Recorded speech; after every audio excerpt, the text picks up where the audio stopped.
I'd like to do a brief introduction. I'm just going to tell you their names and then allow them to feature their work over the next 50 minutes. We have Terrell Morton. Everybody knows Terrell. Let's give a wave. Whitney McCoy. We have Dr. Carl Grant here. Lima Borland. They'll see you when you come up, so a nice little wave. Gigi Awad. Gigi, I'm not sure if you're presenting with anyone. Are you solo today? But with her team of authors, I think. All right, very excited to hear about your work. The focus of the special issue is race-based research in educational psychology. I know a lot of you are becoming more interested in doing work with marginalized populations. And one of the things that we are very concerned about and wary of is that we all want to do really great work. And so providing a platform for how to really rethink our approaches to research and some considerations that we should have when we're working with often disenfranchised populations and marginalized groups. And so this is the focus of the special issue and the center of the work today that will be presented. So I will be quiet because you didn't come here to hear me, and invite Terrell to come up for the first paper.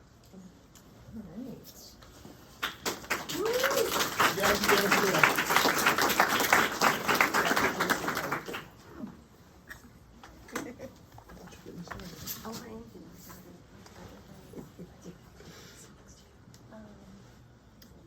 All right. Look, I forgot that fast that I was getting everybody started. So thank you all for coming. Today we're going to talk a little bit about our paper, Black Girl Embodied Motivation, a critically reimagined achievement motivation theory. Do y'all hear that? No? Yes. Oh, okay.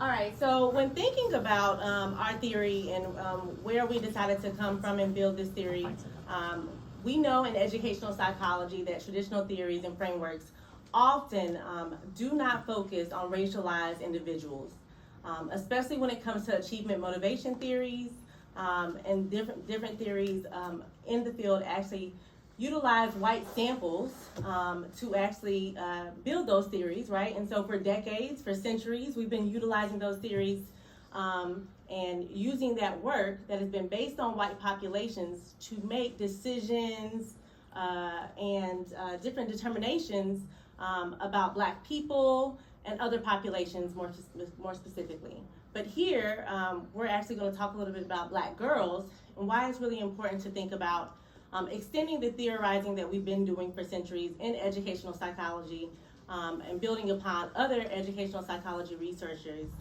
in the field. And so when thinking about applying those frameworks, we know that we normalize white ontologies, white beliefs, white perspectives, and we do not actually situate the experiences of Black and brown people.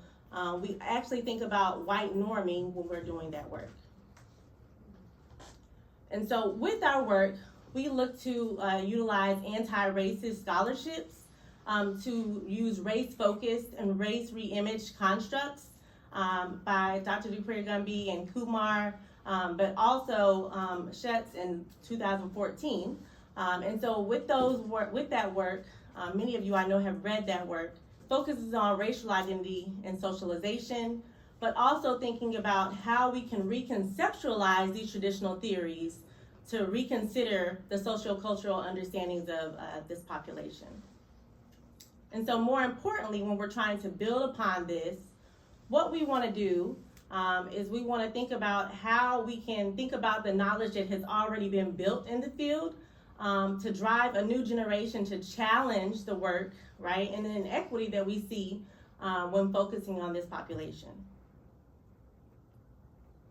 And so more specifically, you can see our image that we actually have created when we're thinking about what we hope that people consider when they're actually thinking about Black girl embodied motivation. And so with that work, right, we want to think about the expectations that we hold for Black girls, right? A lot of times we think about Black girls and judge them and think about the stereotypes that we place them in.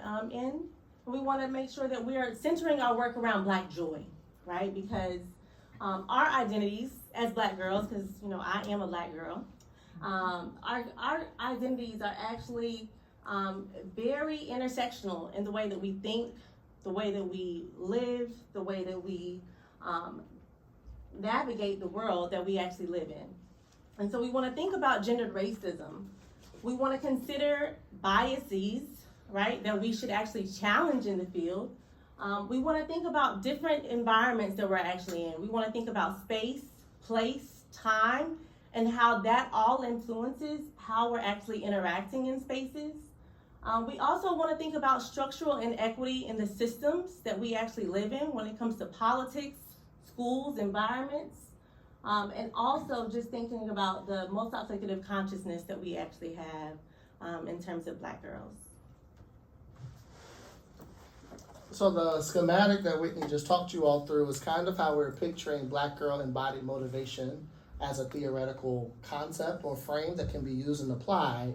But to actually develop BGEM, as we call it, we were drawing from these three primary theories: situated expectancy value theory, critical race feminism, and micro.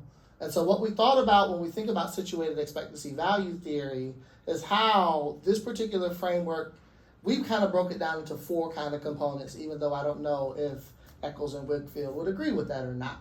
But there's these inputs that are happening in terms of how people are perceiving their external environment. There's these mediators that are informing how they're processing that external environment. There's then these outputs that they're putting, their expectations or their subjective task values, that ultimately end up informing their outcomes, their achievement-related choices. We think about that in context of critical race feminism being a framework that is akin to critical race theory, but very much focused on gendered racism and how gendered racism is systemic, structural, and endemic, how we think intentionally about intersectionality when we consider the experiences of women of color being distinct from that of Black men or men of color or from white women, when we draw from these anti-essentialist frames, as well as this multidisciplinary approach to thinking about women of color and their experiences. So that being able to frame how we approach this work.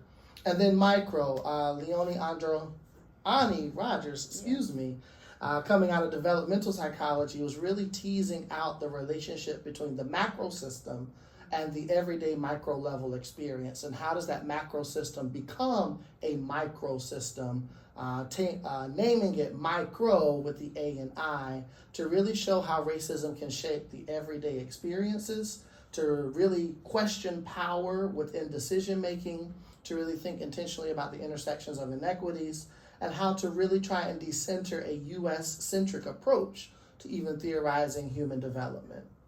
So how do we take these three theories to make BGEM?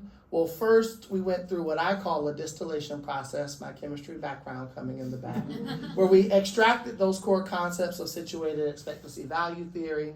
We then aligned and infused these ideas with critical race feminism, again, wanting to attend to the multiplicative nature of identity and the gendered racism that serves as its grounding and bounding. And then we wanted to then integrate these concepts of micro to really get into that identity socialization process, as we're trying to make sense of the relationship between what people perceive, the decision-making processes, and then the outcomes that they put out there. And so here are our current principles for Black girl embodied motivation. One, it is grounded and bounded in gendered racism. You heard me say that multiple times. So gendered racism is real. That is not a fact to be debated. It's something that we understand to exist. And we situate everything within that context. We recognize the multiplicativity of identities. So rather than thinking about just Black girls as being intersectional identity, how do we actually even nuance Blackness and girlness or womanness within these spaces, realizing that these identities can exist on a spectrum. And as a result of that spectrum, there can be all of these different dimensions of power and oppression that are associated with it. If we think about cis versus trans, for example, in that space. How do we localize consciousness? So when we think about what sense making is happening and how they're processing that external space, rather than naming it as sense making, drawing from that CRF framing, how do we situate it as a form of consciousness? And then identifying that this consciousness is also multiplicative to correspond with these nuanced identities. We then get into the expectations subjective task value, but drawing from the work of Matthews and Whitfield, was just dropped in 2024, and Lauren Mims and others who are looking at Well, Matthews and Whitfield were looking at critical race theory and expectancy value theory. Mims and colleagues was looking at black girl joy. And when we look across both spaces, we saw that black girl joy could account for those components of cost, intrinsic and utility value that is actually broken down in the situated expectancy value theory. So in renaming it as black girl joy and looking at it in relationship to expectations, how do we see that then situating that decision-making process that then comes to the decisions that they're making, recognizing that all of these components as outlined in sort of this framework can be reciprocal and informing each other. And so in putting this theory out here, right, it gives us the opportunity to develop new tools, to develop new frameworks that are intentionally anti-gendered, racist, and anti-oppressive. And as opposed to just trying to go in and change a few names, how are we actually then re-theorizing from the perspectives and the lived experiences of the participants that we hope to apply this theoretical framework from. So we're meaningfully incorporating the ontoepistemologies of black girls and black women as we're even trying to decide what it is that we're talking about when we're getting into the decision-making process. And then our little chemistry experiment, as I like to call it, can also serve as a logic model for others who are interested in manipulating and playing with theories, recognizing that distillation, alignment, infusement, and integration process can be one that we consider as we move forward as a field to rethink some of these quote-unquote traditional frameworks that we try to apply in a generalist space. And that is all that we have. Oh, wow. Man, we didn't know so many people were going to be here. Listen, my name is Carl Grant. This is my first time being at your conference. I think Lima has been here before. No. No, you haven't been here before? But she has people in her family who do educational psychology work. So she feels comfortable. I mean, there's standing space over here. I'm used to having a large crowd when I speak anyway, so just come on in. On the way over here, and look, we're really pleased to be here. We were really pleased, because I'm in teacher education, we're really pleased that educational psychology is looking at race in a way we think they should look at race. All right? Now, so I will probably say a lot of crazy things, and Lima's going to clean up and take the lead on everything because she has a book. A what? She was looking for her glasses. It's on your. She's cool. So I only have about 4 or 5 slides, and then she has a bunch of them. And I kept saying, Lima, that's too many. But she wants to do it. All right. Let me add this. And this is all off script. When we were walking over here to find this room, which is kind of away from the other part of the conference, all right, we were joking about it. We came in, we started joking. But now I realize we're in the hush harbor. Did I leave you? Mm-hmm. We're in the hush harbor. And it is in the hush harbors that all of the real work, the planning for the future, would take place. So it is a joy to be in the hush harbor to do this work. And it was in the hush harbors in which one could find joy and could find self. Now let me move. That's just my observation as I was coming in. Next slide. This is who we are. Now 2 of our buddies are not here. But we came to this work because a young man in a school called a teacher the N-word. And this was years ago. And we came and we said we wanted to do it collaboratively because the population at the school. We wanted to have people on our research team who had an understanding, a historical understanding, and a cultural understanding of who the kids were, who the teachers were. So this is our group. And we meet all the time, and we've been looking for money so we could keep meeting. All right, next slide. All right, why are we here? I think the name of our paper is Toward Radical Belonging, Envisioning Anti-Racist Learning Communities. Those things in schools. And the people at Ed Site, you good folks, saw this and said, would you kind of send us something of what you're working on? We will read it over 4 or 5 times, and if we like it, we will publish it. Now, they haven't yet to tell us that they're going to publish it. So that verdict is out. So this really may be our only shot to get this message out. Because she's sitting there looking over our shoulder saying, Carl, you're screwing this up. And I'm saying, what the heck? It's just another paper.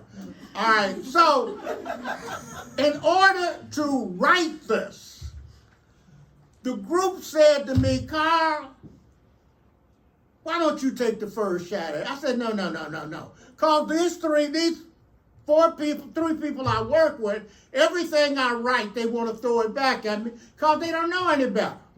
They don't know what took place in the Hush Harbor. So I walked around and talked to James Baldwin. I said, Jimmy, how should I start this paper? And Jimmy said, I don't know. Jimmy said, I usually go off in Switzerland, take some Bessie Smith with me, take some other stuff with me, and sit quiet and do it.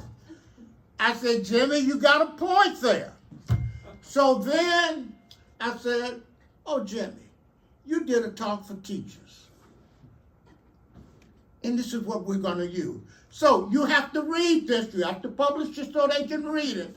So you can see, I'm ending that story now to find out where it continues. It continues in the paper. So next slide. Oh, I go, and we're very serious about this. We laugh and joke, but we don't play. It's to reimagine educational research for a more just, fair, and democratic society, and to do the hard work toward that end. The 4 of us are not in this work to become rock stars. We're not in this work for another publication. We're in this work to help children. If you don't want to help children, get the hell out. Because this is what we see it's all about. I think this is about the last slide I have. No, you got a couple. Oh, You more. gotta do Baldwin. Oh, that's James Baldwin, my friend. And I don't have time to read this quote to you. How many of you have read A Talk to Teachers? If you have not read A Talk to Teachers, I don't care what field you're in. It's only about 5 or 6 pages long. Go pull it up and read it with a good cup of coffee and let it soak in. And the part that is underlined, in bold, I want to be silent and allow you to read that to yourself.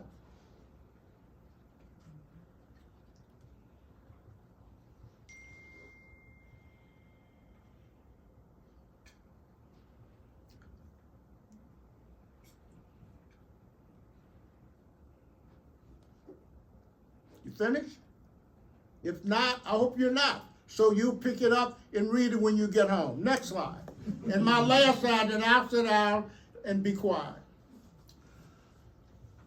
In A Raisin in the Sun, Act 3, how many of you seen A Raisin in the Sun? Third act. The male in the story has blown the money. His sister is angry at him because there's not money that was left in the father's will to go by the house. He's lost the money, been tricked out of it. And the daughter is angry. Talks about him like he's a toothless rat. And says that she doesn't love him. She hates him, in fact. Then the mother comes and says, that's the time to love somebody. That is the time to love somebody. And it is out of that that mama launches into a statement that foreshadows this particular work, and my brilliant scholar and colleague will now continue this journey.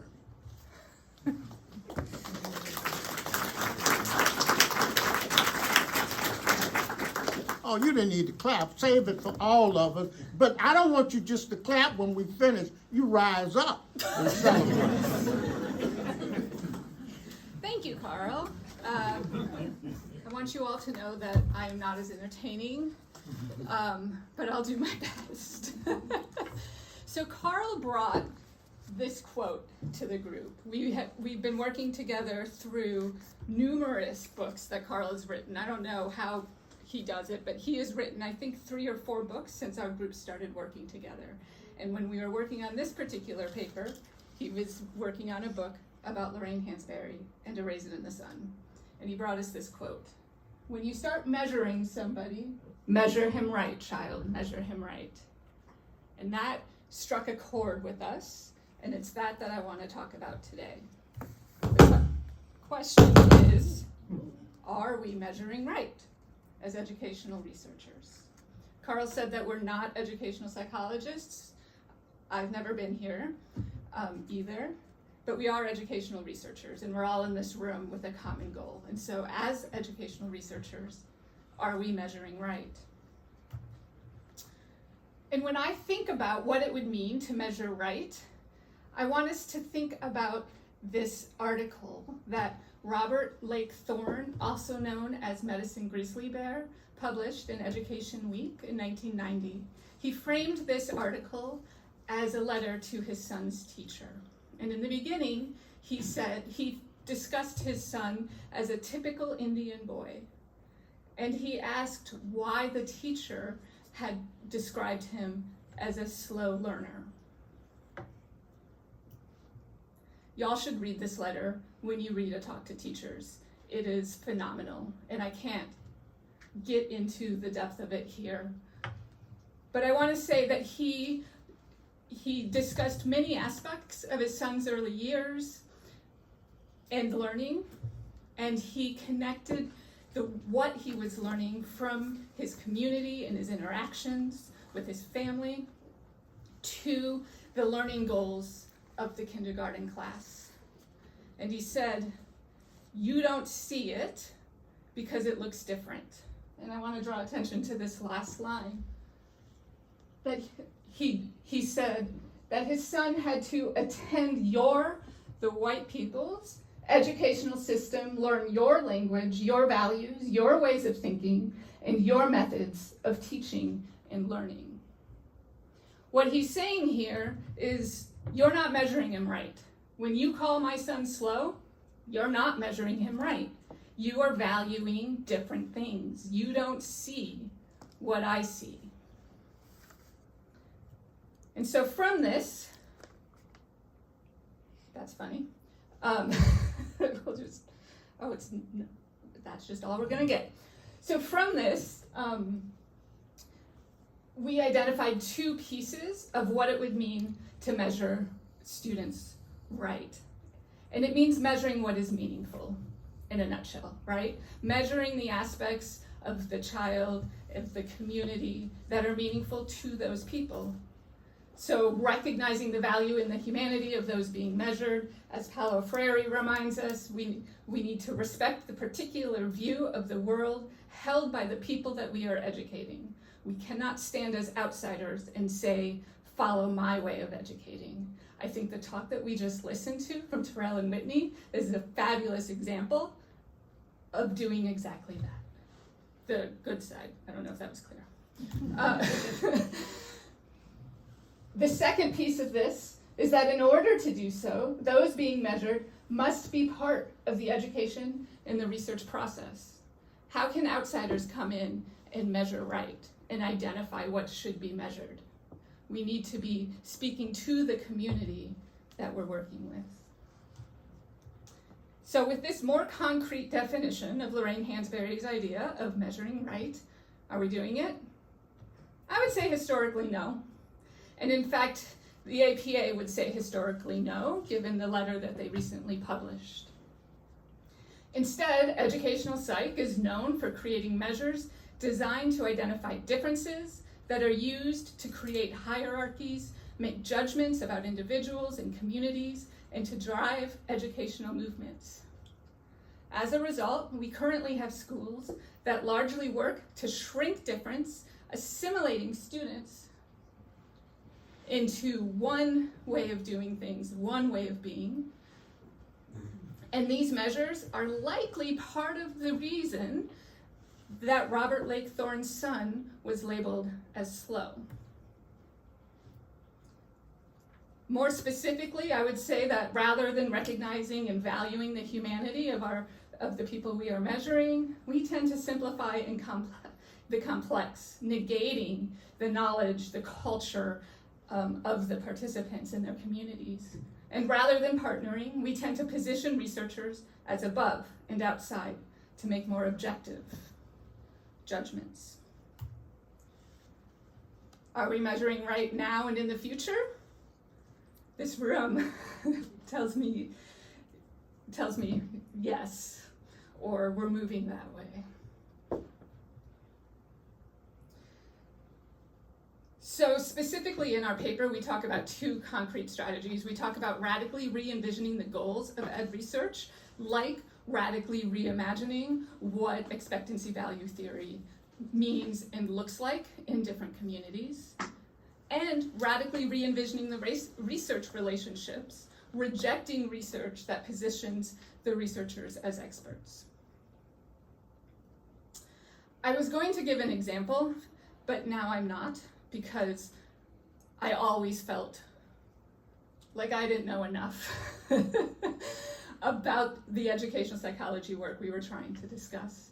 And I also think that we just saw an example of what it would mean to think about these strategies in the context of trying to do more anti-racist work and trying to measure right. I want to say that what we're talking about is hard.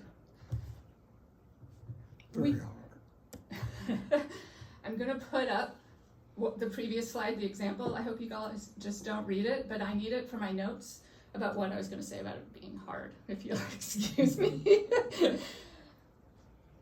So Carl and I, representing Mariana and Nicole as our other co-authors and colleagues in all of this, we're not standing here thinking that what we're talking about is easy. We have each been working individually and together to strengthen our own research practices towards anti-racist understandings. Personally, I have shifted away from the community in which I was trained and in which I was recognized as a leader to one in which I'm a learner and constantly making mistakes. And I say that not to boast, not in this room, or to ask for appreciation, but to underscore that when I say it's hard, I know what I'm talking about. And so I just want to say that it is hard but possible to do this sort of transformation of your work as individuals, and that you can't do it without the field moving as well. The field is made up of individuals, it's co-constructive, the two need to be moving in concert. And so I want to end with this example from the Hunterian Museum at Glasgow University in Scotland. I stumbled on this this summer when my parents-in-law took us on this amazing trip. And what the Hunterian Museum was doing is they're working to acknowledge that each of the items in their massive collection of artifacts from around the world and time, each one of those articles is political, right?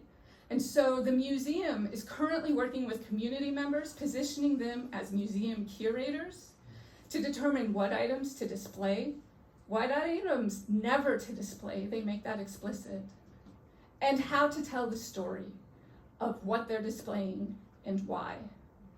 This is a movement that I actually saw evidence of across the history museums that I visited in the UK. I didn't visit that many, so you know, I'm not saying it's done, they're doing it everywhere, but I saw it in the places I went. And so I bring this up to suggest that if museum educators can do this work as a field, so can educational researchers. And I want to conclude by saying it's obvious that the shift is happening by this room, by the talks that we get to listen to today, and by the audience that has come. So thank you. And I think that's all we've got. Thank you. Thank you. Oh, you're lovely. Good afternoon, everyone. Afternoon. Well, I feel like I'm going to get into the nitty-gritty about some of these ways of measuring and some of these methods that we've used. One of my co-authors is here, Dr. Kevin Coakley. Raise your hand, Dr. Kevin Coakley. And we have actually done a lot of work together talking about multicultural research methods, talking about research methodology as it relates to addressing racism, oppression. And part of our work really comes from this idea that so many students of color and other students that are interested in doing social justice work essentially think that quantitative methods are not able to do that because of the history of the misuse of quantitative methodologies and how it's been used to harm communities of color, how it's used to harm children, how it was, and you've seen some examples here with the last talk about how, in fact, the measuring was wrong. And I just want to take some time in my presentation to interrogate that a little bit. And so I'm going to focus a little bit more on quantitative methods and some of the ideas in the quant training that many graduate students in educational psychology get. All right. So one of the first things that you learn when you get into a classroom on research methods is that we are trying to find some truth. Truth. And I have truth here in quotes, because guess what? Do we ever know the truth? No, we can only approximate the truth, right? And we try to get at this with notions of validity. And we learn about all these different types of validity to try to approximate this truth, right? But the problem is that the very first thing that we learn is that there is an objective truth. But that doesn't happen. That's not real. That's one group's truth. That's one culture's truth. That's one group in power's truth, right? And so part of what has to happen in some of these classes that teach about methods is a dismantling of this idea to understand that there are multiple truths and that we can only approximate them. So one of the metaphors that was used to explain, and this is actually a metaphor from my graduate course when I was a graduate student, was this notion of the periscope. that we can never actually see the truth. We're always looking at a filtered image of what is actually true, right? And this was actually a first understanding that all of the methods that we learn, all the statistical analyses that we learn, are all tools and approximations to help us try to get to little bits and pieces of the truth. And oftentimes people are not asking whose truth. Right? So not only are we using a lens to look at something that is just an approximation, right? So here you can see that this person is looking through the periscope to see a faraway tree. And so this is just, a generic example. But what happens when there is a complete difference in reality? How do you then approximate truth when you don't understand reality? So coming back to the micro version, where understanding both micro and macro level at the same time, understanding oppressive structures, understanding context becomes really important. Because even just looking through a lens and seeing something is just a little piece of the story. And so we're always looking from this second lens of the periscope as researchers. We will never see things objectively. That doesn't exist. The periscope uses lights and mirrors to allow us to see images that we're unable to see directly. And we're always going to be receiving or perceiving filtered information. And so one of the things that I think is really important is that we, in graduate school, you tend to learn different types of validity. I tend to teach about Cook and Campbell's 4 types of validity. I'm sure you're familiar with it. And this was the first time where I learned that there was something other than internal validity. That there's actually different types of validity. And here I'm not going to go into a lot of detail, but oftentimes we focus on internal validity. We focus on causal questions. And we don't really focus on external validity, right? Are things generalizable across units, people, settings, and times? That's where the culture comes in. That's where the nuance comes in, right? Construct validity. Are we actually representing a construct in the way that it's meant to be represented? Guess what? For different groups, things mean different things. And we're measuring things with one conceptualization, but it may not mean the same thing at all. And we've found this over the years as people have done these kind of studies, to try to interrogate the constructs that we so accept. Motivation as looking the same for all groups, and of course it doesn't. So we know that some designs are considered more rigorous without actual regard to research questions. I have heard students come up to me and say, well, I have to do an experiment. I have to do an RCT because I need to get my master's thesis done. That's what's acceptable. And I'll say, well, what's your research question? Like, well, I'm just going to do something in which I could do an experiment, right? So this is ingrained in, and this is perpetuated by colleagues, people all over, all the time. We know that notions of rigor are tied to ideas about objectivity and neutrality, right? I mean, and you all know, if you're working in schools and educational settings, we can't manipulate a lot of things. These ideas are biased and tied to narrow notions of what constitutes good science. And it continues to be perpetuated, right?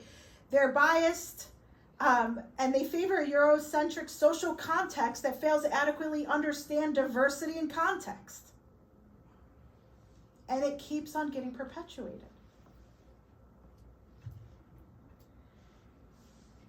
So we know experiments tend to be considered rigorous, again, because of the focus on internal validity or questions of causation.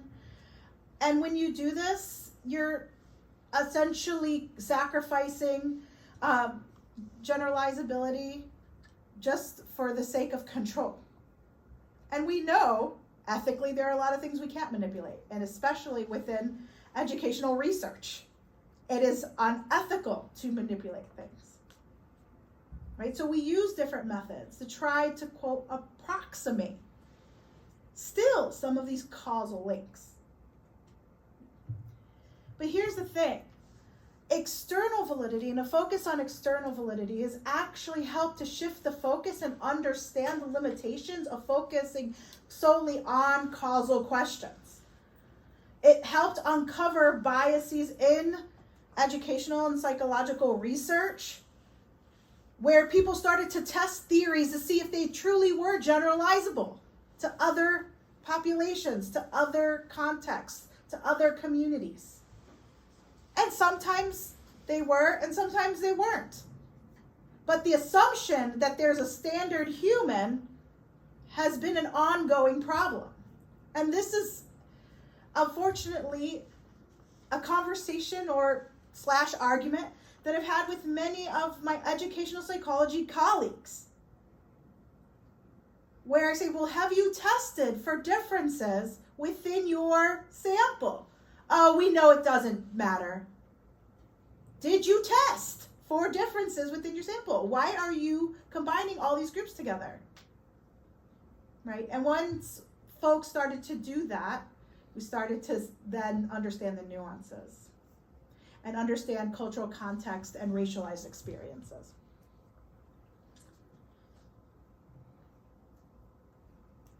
We know that psychological inquiry that adequately addresses social justice and racism must employ diverse methods. Just by these last two talks, it was so wonderful to see folks going outside of the field of psychology and educational psychology. It's lovely.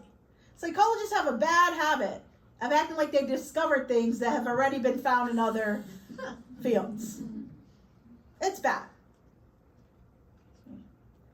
And so really not only using diverse methods, but understanding diverse literatures. When you are trying to understand mechanisms such as racism, systemic oppression, you need to have broad understanding of the issue, and that's not field specific. Also, the focus on causal questions as the epitome of real science dismisses earlier stages of science that must first describe, observe, and predict before it can explain. Right? It's sort of going back to grade school science class. What are the different things we do? And guess what? There are groups that you don't understand. There are contexts you don't understand, and you have to go through that method to truly start to understand. Do in-depth qualitative research to understand the underlying mechanisms, for example. But I also want to talk about another thing that tends to happen with quantitative work that I've seen. And, and I've also seen this in my work as an associate editor. Sometimes researchers conflate research design with statistical analyses. This is like a huge pet peeve of mine. Okay? And I see this a lot in the case of mediational analyses. So mediational analysis is done with quantitative data, and oftentimes, people are looking at the interrelations between variables, right, measured variables, and seeing what the relationships are. There are some journals that say you cannot use mediation unless you're looking at an underlying causal relationship. That wasn't why mediation was actually created. That's a conflation between research methods and statistical methods, right? So you can look at the interrelation among different variables. You can't maybe make a statement on causality, but you can make a statement on whether or not things are correlated with one another or related to one another. And guess what? This happens a lot when there's hard to reach communities in which people are collecting data with. This happens a lot when it's really hard to get power and you work to try to collect all of your data at the same time. But that doesn't make it inherently less rigorous because it's cross-sectional. It's almost like a throwaway comment in all of these journals that I read, like, oh, this was cross-sectional data, so it's limited. Well, I didn't have a causal question, so it's actually not limited. Right? And so we need to stop talking about experimental design and causation as being the epitome of quantitative inquiry. Because it's not. You just have to know how to talk about your results correctly given the methods that you've used. Okay. And I know I'm running out of time. I'm just going to actually just skip to this.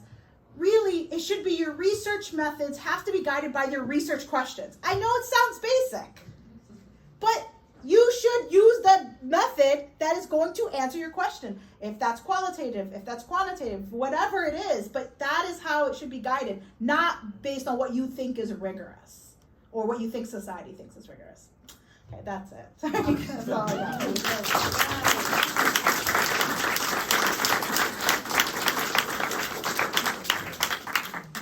Just another round of applause for all of our presenters today.